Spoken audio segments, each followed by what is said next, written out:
Mushi-Shi holds a special place in my heart, and for good reason. It's not just another anime, it's an experience that transports you to a world where the mystical and the mundane coexist in harmony. Based on Yuki Ushibara's beautiful manga, Mushi-Shi stands out as one of the most atmospheric and unique anime not only ever created, but I have personally watched. It's slow, it's quiet, and it's nothing like the loud, action-packed shows you typically come across in anime. Instead, Mushi-Shi pulls you into a realm of peaceful contemplation, where every sound, every breath of wind, and every rustle of leaf matters. It's the kind of show that makes you pause, think, and reflect. This series doesn't rely on flashy animation or high-energy battles to capture your attention. It uses the natural world, forests, rivers, and mountains, and the enigmatic creatures called Mushi to weave a mesmerizing tale that sticks with you long after the final episode fades away. Ginko, the wandering Mushi master, is a perfect guide through this mystical landscape, where he is a character who fits right into this world of quiet mysteries, and his calm demeanor mirrors the show's meditative tone perfectly. In this video, I will explore the aspects of why Mushi-Shi is such a remarkable and atmospheric series, from its concept of Mushi to its sound design and visual style.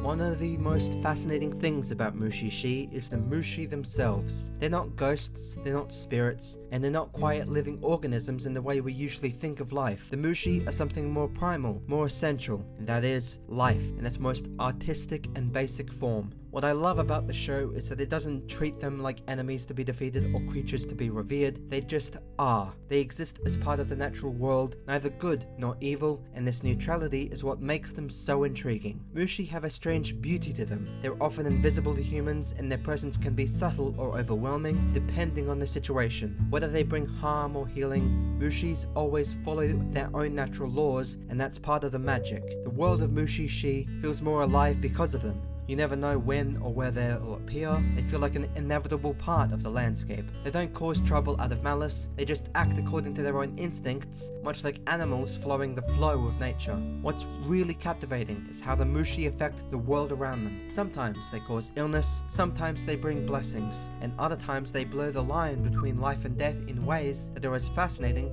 as they are unsettling. And yet, the Mushi are never the villains. Ginko, the main character, treats them with a mix of curiosity and respect. He never tries to control or destroy them unless it's absolutely necessary. This relationship between the Mushi and the human world gives this series a philosophical undertone. How do we coexist with forces we can't fully understand? The Mushi are a reminder that the natural world is full of mysteries we may never completely grasp. It's one of the reasons why I find Mushi-Shi so mesmerizing. The Mushi are not just plot devices, they're symbolic of the unknown forces that shape our world. The show doesn't try to explain everything, and that's the beauty of it. There's always this sense that the world is much bigger than what we can see, and the Mushi are the embodiment of that vast, mysterious reality. Ginko is one of my favorite anime protagonists, not because he's a hero in the traditional sense, but because he is the perfect fit for the world of Mushi-Shi. He's not driven by revenge or some grand mission. He is a wanderer, a healer, and a mediator between the world of humans and the world of Mushi. What I admire most about Ginko is his calm and composed nature, where he doesn't rush into situations with a sword or flashy abilities. He listens, he observes, and tries to understand. His approach to life and to the Mushi reflects the show's overarching theme of balance, peace, and coexistence. What makes Ginko so fascinating is that he's not detached in a cold or uncaring way. He genuinely wants to help people, but he also knows that not every situation has a perfect solution. There's an acceptance in Ginko's character that resonates deeply with me. He understands that the Mushi are part of the natural order, and while they can cause harm, they aren't malicious. His job isn't to destroy them, but to help people find ways to live with them, or at the very least, minimize the harm that they can cause. This makes Ginko a unique protagonist, more of a guide or a teacher than a warrior. Another layer to Ginko's character is his personal connection to the Mushi. Throughout the series, we'll learn bits and pieces of his past, and it's clear that his relationship with the Mushi is more complicated than at first may appear. He's been affected by them in profound ways, yet he doesn't hold a grudge. Instead, he has dedicated his life to understanding them and helping others do the same. Ginko's personal journey isn't one of adventure or high-stakes battles, it is one of quiet endurance, and it mirrors the lives of the people he meets, struggling with forces beyond their control, but finding ways to move forward. What I love most about Ginko is how he's portrayed, not as a savior, but as a fellow traveler in a world filled with mysteries. He's knowledgeable, but he doesn't have all the answers, and he doesn't pretend to. This humility, combined with his deep empathy for both humans and Mushi, makes Ginko one of the most compelling characters I have ever seen in anime. He's not larger than life, but that's exactly why he stands out. One of the things that sets Mushi-Shi apart from most other anime is its episodic format. I know some people prefer long, overarching narratives, but for me, the episodic structure of Mushi-Shi is perfect for the story it is trying to tell. Each episode feels like its own little world, a self-contained story that doesn't rely on what came before or after. This approach gives this series a slow, almost meditative pace, which is one of the reasons why I find it so relaxing and thought-provoking to watch. Each episode is like a quiet parable or folktale. There's usually a problem, someone's life is being affected by Mushi in some way, and Ginko steps in to help.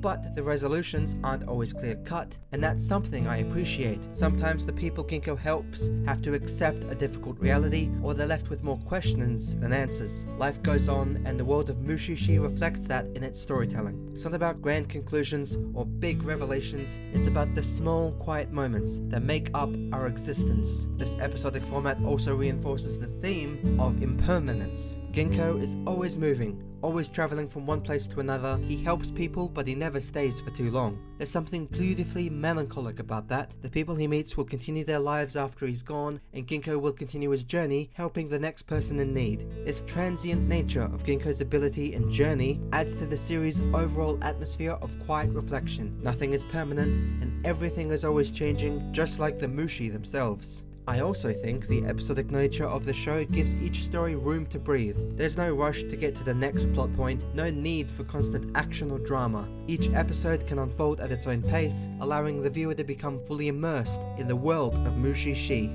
The slower pacing might not be for everyone, but for me, it's what makes this show so special. It's a chance to slow down, to reflect, and to appreciate the quiet beauty of the world around us.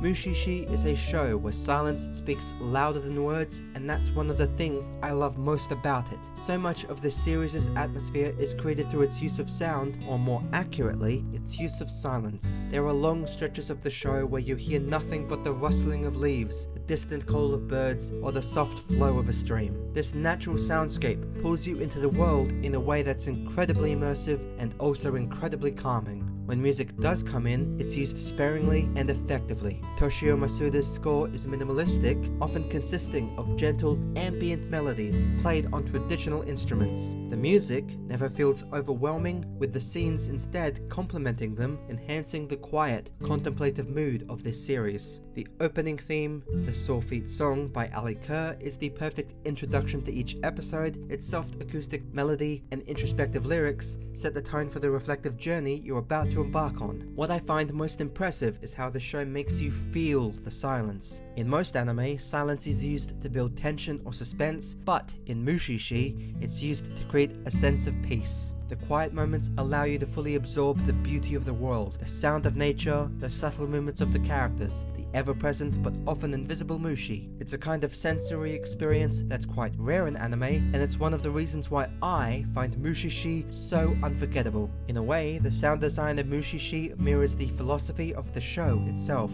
Just as the Mushi are quiet, unnoticed presences in the world, the sound and silence in this series blend into the background, quietly shaping your experience without drawing attention to themselves. It is a delicate balance, but it's one that Mushi-Shi handles masterfully. The show teaches you to listen to the world around you, to pay attention to the things that are often overlooked, and to find the beauty in the quiet moments.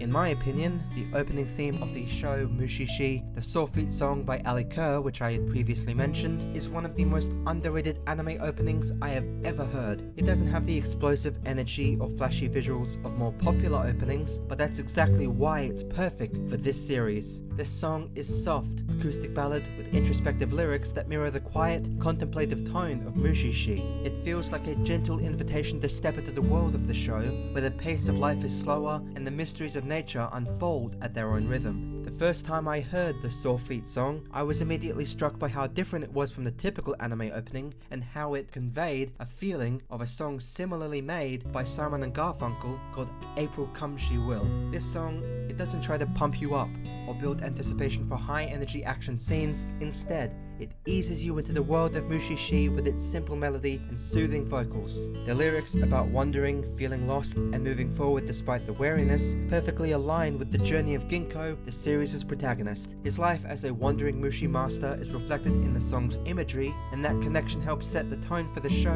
in a deeply personal way. What I find especially lovely about this song is how it captures the feeling of solitude and introspection that permeates Mushi-Shi. There's a sense of longing in the lyrics, as if the singer is searching for something just out of reach. Much like the characters in the series who are trying to understand the mysterious world of the Mushi, the melody is calming yet bittersweet, and that blends emotions perfectly while preparing the viewer for the kinds of stories the show will tell. Stories that are often quiet, melancholic, and full of wonder. Despite its subtlety, the Sore Feet song leaves a lasting impression. It's not the kind of opening that grabs your attention right away, but the more you listen to it, the more you appreciate its beauty and how well it complements the atmosphere of Mushi-Shi. It's a song that grows on you, much like the series itself, and for me it is a hidden gem among anime openings, and I believe it deserves more recognition for how it sets the perfect tone for the beautiful, melancholic journey ahead.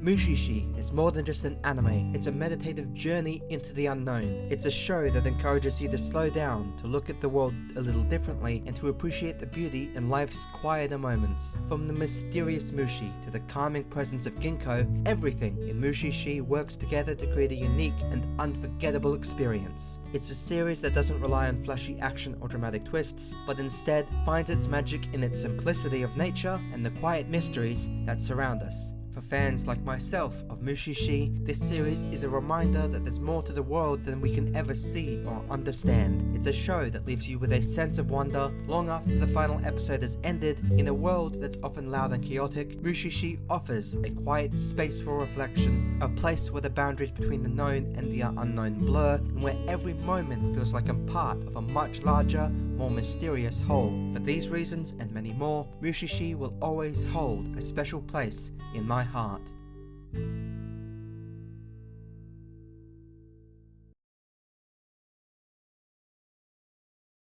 Oh, I track all my love.